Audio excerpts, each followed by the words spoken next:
Dave and I went outside and picked apricots off the tree. There's a lot of them starting to become ripe, and we got a pretty good bucket full. And now I am in the process of chopping them up, and I'm going to can these. And there is still a lot of apricots on the tree, so we're going to be playing around with apricots for quite some time. Getting ready to can some apricots. I'm cleaned my jars with soap and water, hot water, and now I go ahead and dunk them in the water bath and pot that I'm going to use. Apricots can be canned just using a water bath method. You do not have to use a pressure canner, which is nice. The apricots are in here, and I put some, quite a bit of sugar in with them, and some citric acid, the citric acid helps them to not be, turn like a icky brown color, which is, I've done them without citric acid before, and it's no big deal. It's just for looks, basically. It'll stay more of a golden color, hopefully. Something I should say about what I'm doing here is I didn't add any pectin, which is the stuff that you buy that you use to make jelly and jam, and it makes it gel up. And I'm not using that for this batch. I'm just simply canning these in a sugar syrup. And I've done this in the past with a lot of our apricots and peaches, and that's really the way that Dave and I like them the best. Because we have so many apricots and peaches, I will probably do some jam and jelly, but I just, like I said, we don't really eat a lot of bread and stuff that you would put jelly on anyway. The way we eat these apricots after I can them is we open these up as a treat, and they go really well over the banana ice cream that I make when I freeze the bananas. And you blend the bananas up and make it into a creamy ice cream texture, and then you can mix this canned apricot stuff in with it. Ooh, I'm talking yummy. Or sometimes we just eat it straight out of the can, to be honest. And it also goes really well with soft goat cheese. And you can use it in making different kinds of desserts. Really, really yummy stuff. Excellent in for breakfast if you have some steel cut oats. We like to mix it in with that. Okay, we've got the apricots on the burner, and I've got them on kind of a medium heat, and I'll need to stir those pretty regular because this pot doesn't have a very thick bottom, and I don't want them to burn. But you gotta heat your mixture up and get it nice and hot. Once it starts to bubble, that's whenever it's ready to go into the jars.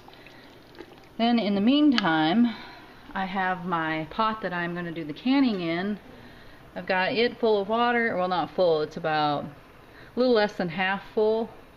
And then when I put the jars in, you want to have 2 to 3 inches of water over the top of the jars. And the jars I'm going to use are in there right now, along with the lids.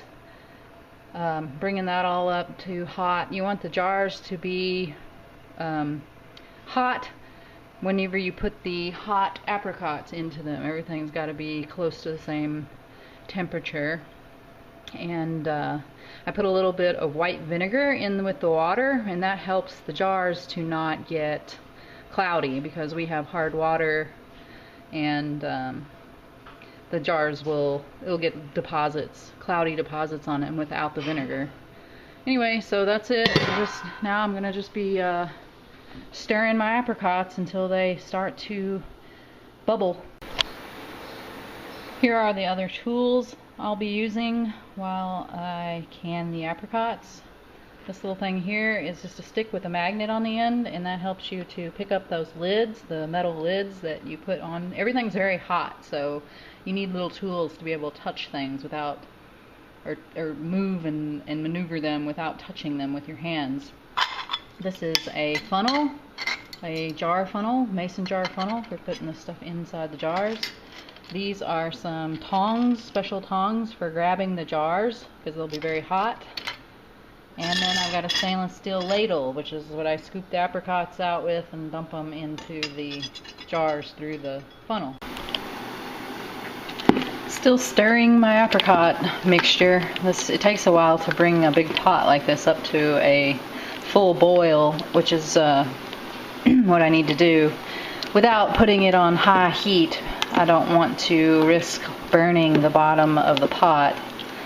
So just stirring constantly, and whenever I'll know this is ready when it starts to bubble, and it'll continue to bubble even when you stir it. If it's bubbling and then you stir it and it kind of stops and then starts to bubble again, then it's not quite there yet. You want it to have a full boil so that even when you stir it, it continues to bubble. In the meantime, my water in my pot that I'm going to do the canning in is definitely bubbling, so that is ready to go as soon as these apricots are ready. And I'm sort of multitasking here while I'm doing that. I'm also washing dishes and cleaning up a little bit. All of this food processing, one thing about it is it makes a lot of dishes, and there's a lot of cleanup and a lot of water use. It takes a lot of resources and time and heat and all of those things to make it happen with canning. So when Dave and I move into the RV, one of the things that we hopefully will be able to do, I'm going to bring my canning stuff with me, is we'll have to, anytime we're staying like at a campground or something where we have the ability to have full hookups, hopefully we'll be able to buy up some produce and stuff maybe and do some canning on the road. We'll see how it goes.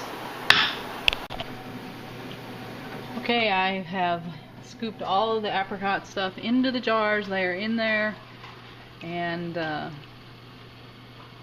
had to get 4 more jars because I was 4 shy. That's what you get for not measuring your stuff beforehand. I was guesstimating it. Pretty good for guesstimating, I guess. And now we bring this pot up to a medium boil for 10 minutes. Once it gets to temperature, you leave it in there for 10 minutes, and that is it. Apricots canned. There it is, the first 16 jars of canned apricots from our tree, all organic. Last night, after I finished with the canning, which they were in there once the water started to boil for 10 minutes, then you turn it off, and I just left them in there overnight to cool down. Took them out this morning, and it seems like testing all the tops, everything, these tops have a little like bubble thing, and if it didn't seal, then this would be, you would know it by touching the top. But it appears they all sealed, so all good.